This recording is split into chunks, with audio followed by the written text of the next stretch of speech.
बरसों से जानती हूँ, बहुत ही जोशीले नौजवान और आवाज़ तो बिल्कुल क्या कहना है, अल्लाह का करम है इनके ऊपर। इनकी आवाज़ तो बहुत ही खूबसूरत और अब तो बहुत जिम्मेदारी को ये अपने कांधों पे लिए हुए हैं।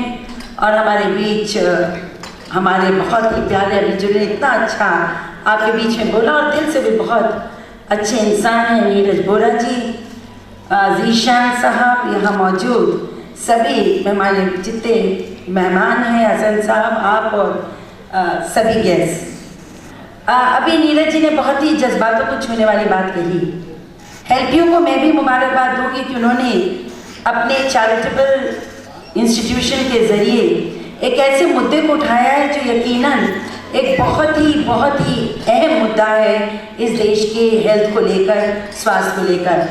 नीरज जी ने कहा कि ब्लड बैंक्स हैं, लेकिन ब्लड की कमी रहती है और ख़ासतौर से खून की कमी उन लोगों को होती है जो लोग दूर दराज से आते हैं, उन्हें नहीं मालूम कि खून कहाँ मिल सकता है। और हम लोगों जैसे लोगों को भी अक्सर एकदम से अगर इमरजेंसी सर्जरी होती है तो अपने दोस्तों को फ़ोन करके बुलाना पड़ता है। आपने ब्लड बैंक की बात कही, मैं नीरज जी ही जानते हैं कि हमारे अंदर ही हमारा एक ब्लड बैंक है, स्प्लीन हमारा ब्लड बैंक है। 500 ml खून हर वक्त मौजूद है। अगर हम 300 ml एक बोतल में दे भी देते हैं तो यकीन मानिए 7 दिन के अंदर वो वापस आ जाता है और अगले 1 महीने में तो पूरा खून आपका बाहर हो जाता है। और नीरज जी, मैं खुद इलाहाबाद के जितने भी अस्पताल थे उनमें मैं वॉलंटरी डोनर की डायरेक्ट मैंने अस्पताल में नाम लिखवा दिया था और वहाँ कह दिया था जब भी ज़रूरत पड़े खून की आप मुझे सीधे बुलाइए।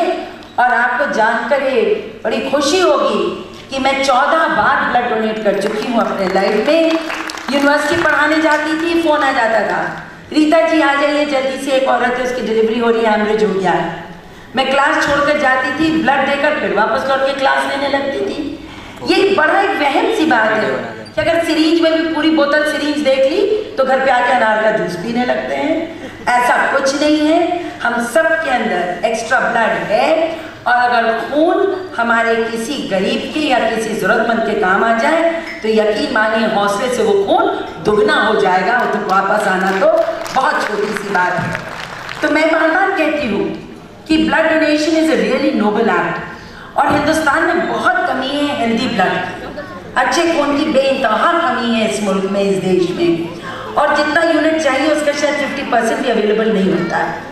तो अगर ऊपर ये काम शुरू किया है तो मैं इनको बहुत बहुत मुबारकबाद देती हूँ।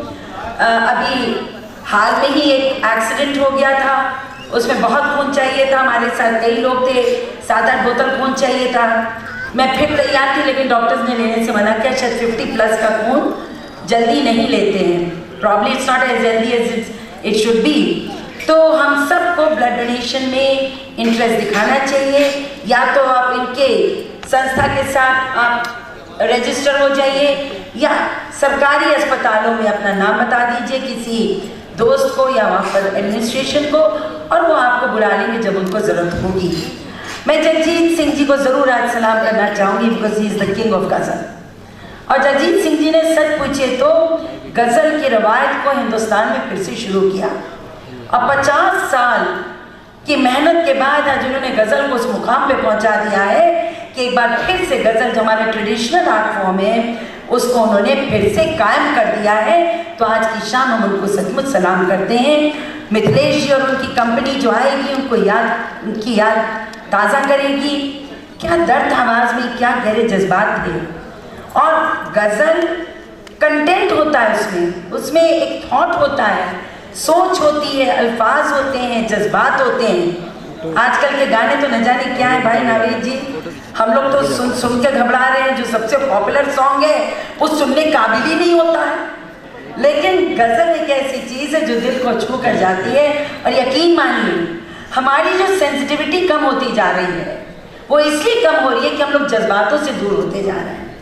और ये संगीत हमारे अंदर जज्बात को जगाता है, ख़ासतौर से क्लासिकल म्यूज़िक हमारा। और लोग तो धीरे धीरे गालिब का बस नाम ही लेते थे, लेकिन गालिब को फिर से 20th सेंचुरी में जिंदा करने वाला आदमी 1920th सेंचुरी में ये जगजीत सिंह जी थे, जिन्होंने 20वीं सदी में इनको फिर से जिंदा किया। उनकी गज़लें 80 से ज़्यादा एल्बम्स निकाली और क्या क्या नहीं गाया। फिल्मों में जो गीत दिए वो गीत आज भी जिंदा हैं, और जो गीत टॉप पे जाकर गायब हो गए, फना हो गए, उनकी तो कोई बात ही नहीं है।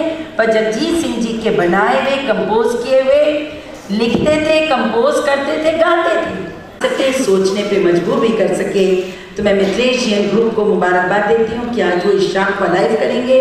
जगजीत सिंह जी को हम सब बहुत प्यार से, स्नेह से याद करते हैं। बहुत बड़ी ट्रेजेडी उनके लाइफ में हुई, लेकिन उस ट्रेजेडी ने उनके संगीत को और भी ज़्यादा मजबूत किया। मैं नावेद जी का ख़ास तौर से खैर मकदम करती हूँ। पहली बार आपके साथ मैंने कोई डायस आपके स्टेट मिनिस्टर रैंक पाने के बाद पाया है।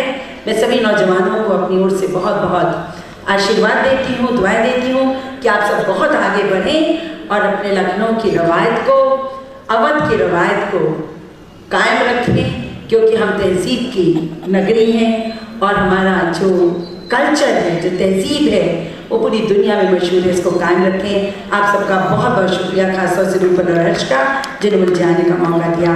Thank you. Enjoy the evening.